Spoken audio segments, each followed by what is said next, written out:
Praise the Lord. നല്ലൊരു പ്രഭാതം ദൈവം നൽകുന്നതിനായി നമുക്ക് സ്തോത്രം ചെയ്യാം. ഈ രാവിലെ സമയത്ത് ദൈവത്തിൻ്റെ പരിശുദ്ധാത്മാവ് നമുക്ക് നൽകുന്ന ആലോചന യെശയ്യാ പ്രവാചകന്റെ പുസ്തകം 54 അധ്യായം 14 വാക്യം. ദ ബുക്ക് ഓഫ് യെശയ്യാ ചാപ്റ്റർ 54 വേർഡ്സ് 14.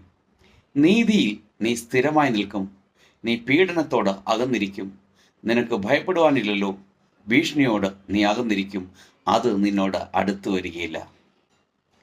എന്നെ കേൾക്കുന്ന ദൈവത്തിൻ്റെ പൈതലേ, നാം അനുഭവിക്കുന്ന സകല പ്രതികൂല സാഹചര്യങ്ങളിൽ നിന്നും നമ്മുടെ കർത്താവും രക്ഷകനുമായ യേശു നമ്മളെ വിടുവിക്കാൻ സർവശക്തി ഉള്ളവനാണെന്ന് ഒരിക്കൽ കൂടി ഈ തിരുവഴുത്തിലൂടെ തെളിയിക്കുകയാണ്.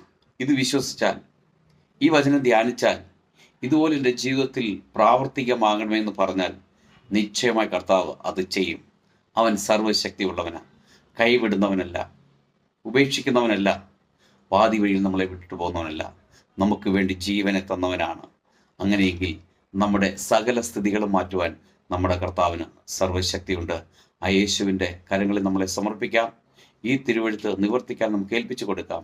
നല്ല കർത്താവെ, നന്ദിയോടെ സ്തുതിക്കുന്നു, സ്തോത്രം ചെയ്യുന്നു. ഈ രാവിലെ സമയത്തിനെ കേൾക്കുന്ന എല്ലാ പ്രിയപ്പെട്ടവരെയും തിരുവഴുത്ത് പ്രകാരം പിതാവിൻ്റെയും പുത്രൻ്റെയും പരിശുദ്ധാത്മാവിൻ്റെയും നാമത്തിൽ അനുഗ്രഹിച്ച് പ്രാർത്ഥിക്കുന്നു. പ്രാർത്ഥന ഘടനായി സ്തോത്രം, യേശുവിൻ്റെ നാമത്തിൽ പിതാവേ,